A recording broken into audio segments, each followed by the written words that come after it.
ആക്കിന്ന് കേട്ട് വെള്ളം പറ്റിക്കത്രേ. അത് നീ തന്നെ ആയിരിക്കും. പച്ചോന്ന് നിന്റെയൊക്കെ തന്ത കീടങ്ങളെ. പരീക്ഷ കഴിഞ്ഞ് സ്കൂള് പൂട്ടിട്ടുണ്ടാവും. ഇനി 2 മാസം സ്വൈര്യം ഉണ്ടാവില്ല ഇവറ്റകളെ കൊണ്ട്. അതെന്താ? സകല കുളത്തിൽ ഇവന്മാരുടെ താണ്ടവം നിർത്തുമായിരിക്കൂലേ? അതിന് അവര് വെള്ളത്തിലല്ലേ താണ്ടവാണ്. നമ്മുടെ സ്ഥാനം കരയില് പൊന്തയ്ക്കുള്ളിലല്ലേ. അതൊന്നും പറഞ്ഞാൽ നിനക്ക് മനസ്സിലാവില്ല. അതിനൊക്കെ അല്പം മാനസിക വളർച്ച വേണം. അത് നിനക്കില്ല. ആ വണ്ടി ഇവിടെ നിർത്തടോ. ആ ഇറങ്ങി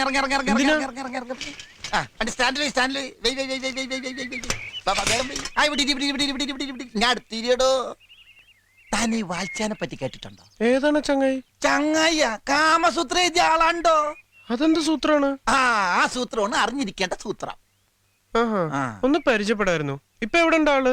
കറക്റ്റ് അഡ്രസ് എനിക്കറിയില്ല. പക്ഷെ ആ പുസ്തകം വായിച്ചണ്ടല്ല, നിലത്ത് നിക്കലടോ, നിലത്ത്. അതെന്താ?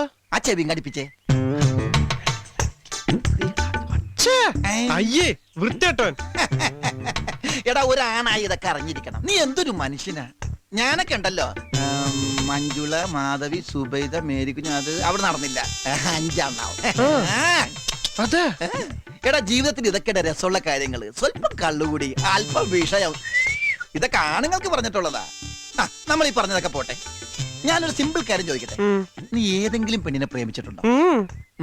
അങ്ങനെ വല്ല ആഗ്രഹം എപ്പോഴെങ്കിലും തോന്നിയിട്ടുണ്ടോ നിന്റെ മനസ്സിൽ? ദാ ഇവിടെ. എന്നാ പ്രേമിക്കണം. പ്രേമിച്ച് അതിന്റെ ഒരു പനി അങ്ങോട്ട് കേറണം.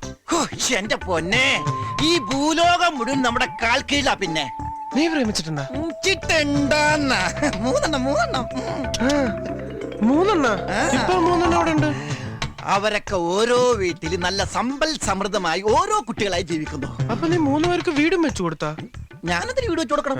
അവർക്ക് ഓരോ ഭർത്താക്കന്മാരല്ലേ വീട് വെച്ചു കൊടുക്കേണ്ടത്. അപ്പൊ നീ പ്രേമിച്ചു എന്ന് പറഞ്ഞത്? പ്രേമിച്ച് കഴിഞ്ഞപ്പോഴാണ് ഞാൻ അറിഞ്ഞത് അവരൊക്കെ കല്യാണം കഴിഞ്ഞവരാണെന്നും ഓരോരോ കുട്ടികളുണ്ടെന്നും.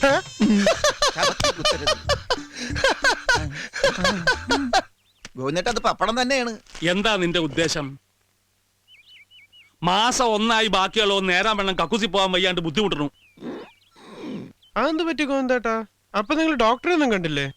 ഡോക്ടറെ എന്തിനു കാണണം? ഇവൻ ഒറ്റ ഒരുത്തനാണ് ഉത്തരവാദി. അപ്പൊ നിങ്ങൾ ഇവനെ പോലെ കുളത്തിന്റെ പക്കത്താണോ തൂറായിരിക്കണേ? അയ്യേ, ഞാൻ ഇവന്റെ ടൈപ്പ് ഒന്നും അല്ല. പിന്നെ നീ വല്ല മരുന്നും കലക്കി കൊടുത്തോ ഗോവിന്ദേട്ടന്? മരുന്നും മന്ത്രമൊന്നും അല്ല.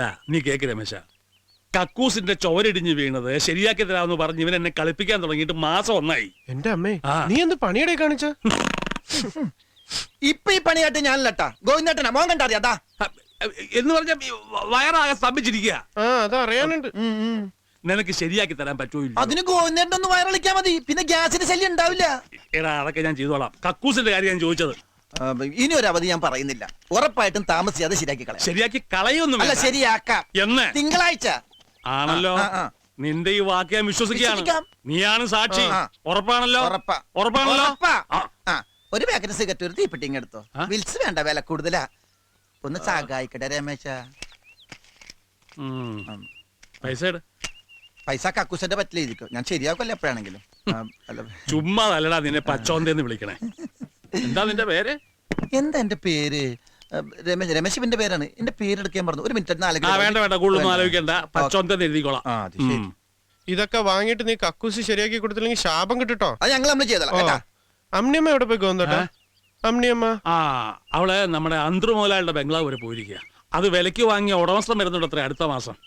അവിടേക്ക് ഒന്ന് വൃത്തിയാക്കി ഇടാൻ വേണ്ടി ആ കാര്യസ്ഥൻ രാമൻ വന്ന് വിളിച്ച് അങ്ങോട്ട് പോയതാ.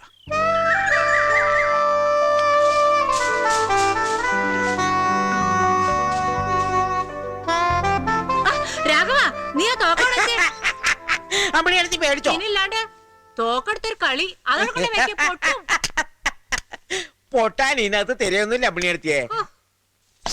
ആകെ പൊടി അഴുക്കും തന്നെ അല്ലേ? ആൾപെരുമാറ്റം ഇല്ലാണ്ടായ ഏത് മാളികയുടെ സ്ഥിതി തന്നെയാ. അല്ല, അന്തർമുതലാളി ഒഴിഞ്ഞിട്ടിപ്പോ അധികമൊന്നും ആയിട്ടില്ലല്ലോ. 4-5 മാസായില്ലേ. പുതിയ മുതലാളി എങ്ങനെയാ? പുതിയ മുതലാളി എങ്ങനെയാന്ന് ചോദിച്ചറിയാൻ നിനക്ക് അയാളെ കല്യാണം കഴിക്കണോ? കയ്യില് ചൂലാണ് കേട്ടോ. ഞാനും കണ്ടിട്ടൊന്നുമില്ല എന്റെ പൊന്നു ദാക്ഷായണിയെ. പിന്നെ ഒരു 4-5 പ്രാവശ്യം മൂപ്പരായിട്ട് ഫോണിൽ കൂടെ വർത്താനം പറഞ്ഞു. അത്രേ എനിക്കും അറിയൂ. എവിടുത്തുകാരനാ? എന്താ എവിടുത്തുകാരനാ? അതും എനിക്കറിയില്ല. രാഘവൻ ആരെ വിളിക്കുന്നുണ്ട്. എന്താ വല്ല പറഞ്ഞോ? രാഘവനെ പുറത്താരെ വിളിക്കണ്ട്. ഈ ചെവിട് പൊട്ടൻ ഫോണും കൈ പിടിച്ചോണ്ട് നടക്കുന്ന എന്തിനാ? എന്തിനാ മടിച്ചു വെക്കണേ? കേറി വാടോ, ഇരിക്കടോ. ആ, ഓ, ഓ. ആ പിന്നെ ഞാൻ തന്നെ വിളിപ്പിച്ചത്, ഇന്നിപ്പോ തീയതി 5 അല്ലേ? ആണോ? അടുത്ത മാസം 1-ാം തീയതി മുതല് ഇവിടെ പേപ്പർ ഇടണം, ഇംഗ്ലീഷ്. ഏതാ വേണ്ടത്? അത് തന്നെയല്ലേ പറഞ്ഞത്, ഇംഗ്ലീഷ് പേപ്പർ എന്ന്. അല്ല, ഇംഗ്ലീഷ് പേപ്പർ തന്നെ പല തരത്തിലുണ്ട്. അതിൽ ഏത് വേണമെന്നാ ചോദിച്ചത്. ഏതൊക്കെയാ ഉള്ളത്? മാതൃഭൂമി, ഹിന്ദു. ഹിന്ദു വേണ്ട, ഹിന്ദു വേണ്ട, അയാളൊരു ക്രിസ്ത്യാനിയാ. അപ്പൊ പിന്നെ ഒരു ക്രിസ്ത്യൻ പേപ്പർ തന്നെ ആയിക്കോട്ടെ. അവൻ പറഞ്ഞ പേപ്പറിന്റെ പേരാ. ഈ കുള്ളൻ. അത് ശരി. എന്നാ അത് രണ്ടും, അതിന്റെ കൂടെ 2-3 ആഴ്ചപ്പത്തും കൂടെ ആയിക്കോട്ടെ, ഇംഗ്ലീഷ് തന്നെ. പുള്ളി മിനിഞ്ഞാൻ തന്നെ നേരിട്ട് ഈ ഫോണിൽ കൂടെ വിളിച്ചപ്പോ പറഞ്ഞ കാര്യങ്ങൾ ഒന്നായി ഇത്. അല്ല, എന്നാ പുള്ളിക്കാരൻ വരുന്നത് രാഘവേട്ടാ? പുള്ളിന്നോ? പുള്ളിക്കിളിന്നൊന്നും വിളിക്കരുത്. അദ്ദേഹം വലിയൊരു കോടീശ്വരനാ. നിങ്ങളൊക്കെ മുതലാളി എന്ന് വിളിച്ചാ മതി. ആയിക്കോട്ടെ, എന്നാ പറഞ്ഞത്? പുള്ളിയുടെ അല്ല, മുതലാളിയുടെ വരവൊക്കെ കൃത്യമായിട്ട് എനിക്ക് പറയാനൊക്കില്ല. ഏതായാലും 1-ാം തീയതിക്ക് അപ്പുറം പോവില്ല, അത് ഉറപ്പാ. പിന്നെ മുതലാളിക്ക് വേണ്ടിട്ട് സ്പെഷ്യൽ പപ്പടം ഉണ്ടാക്കാൻ വെക്കുമോ നിന്റെ അറക്കം വരുവിന്? വേണമെങ്കിൽ ഓർഡർ തരാം. ഇയാളെന്താ അമേരിക്കന്ന് പപ്പട കച്ചവടത്തിന് വരികയാണ്? ചെലപ്പോ അതിനെന്നെയാവും. എന്താ പറഞ്ഞേ? പൊട്ടാന്ന്. അല്ല, അത് ഞാൻ വീട്ടിൽ പറഞ്ഞ് ഏർപ്പാടാക്കിക്കോളാന്ന് പറയായിരുന്നു. പപ്പടം അടിപൊളിയായിരിക്കണം. ആ നീ ഇപ്പൊ വന്നത് നന്നായി. ഇവിടെ അലറിയിലേറെ പണിയുണ്ടേ. എന്നാ ചെയ്യാൻ പറ്റിയ? മഹിളാ സമാജത്തിന്റെ വാർഷികമാണ് നാളെയും മറ്റന്നാളും. അത് കഴിഞ്ഞിട്ട് വരാം. ഇനി ഇപ്പൊ സുഖചികിത്സയുടെ ആൾക്കാരെ ഒന്ന് കണ്ടു കിട്ടണം. ആരാ? സുഖചികിത്സ ഒഴിച്ചില്ലേ? നമ്മുടെ ആയൂർ മഠത്തിലെ തമ്പുരാന്റെ ശിഷ്യന്മാര് തന്നെ വേണമെന്ന് നിർബന്ധം പിടിച്ചിരിക്കുക പുള്ളിയെ, അല്ല മുതലാളിയെ. ഇന്നിപ്പോ മേഴത്തൂർക്ക് എപ്പോഴാണോ ബസ് ഉള്ളത്? ഫസ്റ്റ് ബസ്സാണോ? അതെനിക്കറിയില്ല. 3 മണിക്കൊരു ബസ് ഉണ്ട്. ഇറങ്ങാനുള്ളവരൊക്കെ പോരെ. ഇറങ്ങ ഇറങ്ങ ഇറങ്ങ ഇറങ്ങ.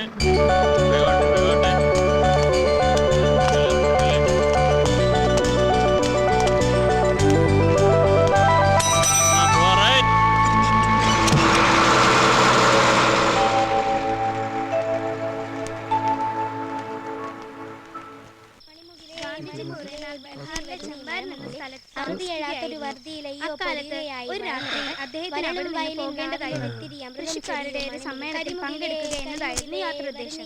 തീവണ്ടിയിലായിരുന്നു ഗാന്ധിജിയുടെ യാത്ര. തീവണ്ടിയിൽ തീരെ കുറച്ച് ആളുകളെ ഉണ്ടായിരുന്നു. ഒരു 3-ാം ക്ലാസ് കമ്പാർട്ട്മെന്റിലായിരുന്നു അത്. തിരക്കില്ലാത്തത് മൂലം അദ്ദേഹം കിടക്കുകയായിരുന്നു. അദ്ദേഹത്തിന്റെ ഒന്നും മിണ്ടാണ്ടിരിക്കടി, അവരുടെ ഉടുക്കത്തെ ഒരു പഠിപ്പ്. ഏട്ടൻ എണ്ണാൻ നിശ്ചയില്ലെങ്കിൽ അതങ്ങോട്ട് പറഞ്ഞാ പോരെ? പോടി അവിടുന്ന്. ആ കാശ് ഇങ്ങെടുത്താ ഞാൻ എണ്ണിത്തരാം. വേണ്ട വേണ്ട, അത്യാവശ്യം എണ്ണാനൊക്കെ എനിക്കറിയാം. ഒരു എണ്ണലുകാരി വന്നിരിക്കുന്നു, ഞാൻ തന്നെ കണക്ക് കൂട്ടിക്കോളാം. നേരം പാതിരാത്രി ആയി കാണും. തീവണ്ടി ഒരു സ്റ്റേഷനിൽ നിന്നു. കുറെ കൃഷിക്കാർ കമ്പാർട്ട്മെന്റിലേക്ക് കയറി.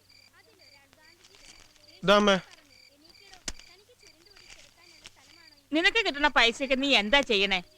കാശുണ്ട് താടാ. എന്റെ ഇപ്പൊ ഇതേ ഉള്ളൂ. എപ്പോ നോക്കിയാലും ഇത് എന്റെ ചെക്കന്റെ പറച്ചില്. ഒരു 200 റുപ്യ ഉണ്ടെങ്കിൽ താ. ആ രാമേശ്വരം കൊടുക്കാനുള്ള പറ്റേ 800 ആയിരിക്കണം. എന്റെ ഇല്ലെന്ന് പറഞ്ഞില്ലേ, അടുത്ത ആഴ്ച തരാം. എന്നിട്ടിപ്പൊ കിട്ടും.